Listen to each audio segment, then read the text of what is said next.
Wala naman ako re-referent transformer type 5v5 may resistor. Bali ang naging sira dito, sumabog na yung dalawang diode magkabila, tapos may shorted dito sa transistor nya sa left. Bali tatanggalin ko muna lahat yung mga sira. Wala rin capacitor, lalagyan ko pa. Tapos yung mga wiring, i-ayos ko na siya. Red and black na lalagay ko sa battery.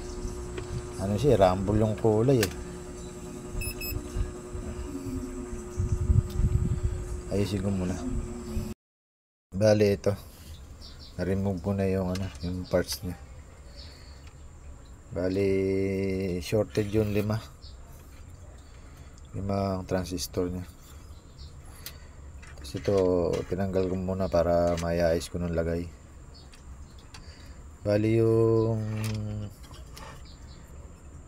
feedback niya walang nakakabit na na diode, kaya siguro nasira. Kahinang lang na ganyan yan. May nag-repair siguro nito eh, hindi niya alam na kailangan may diode to. Ganyan. Bali kakabitan ko lang ng parts. So ayusin ko na yung linya. Ayusin ko lang.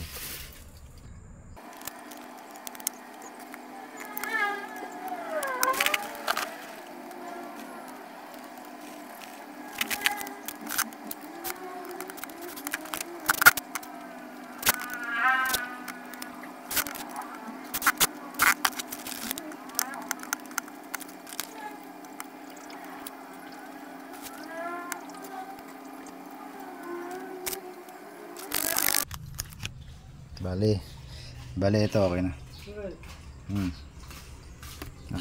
Naikabit ko na yung mga parts.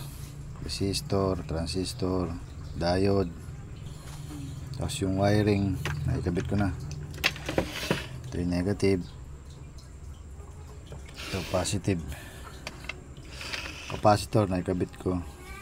Itong wire para din nahahatak, nalagyan ko ng tornilyo.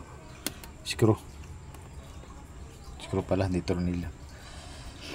Bali okay na siya. Ay kakabitan ko siya na test natin sa ilaw.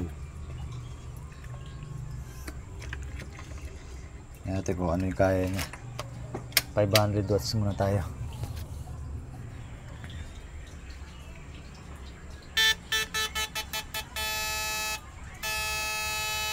Bali kumakain siya ng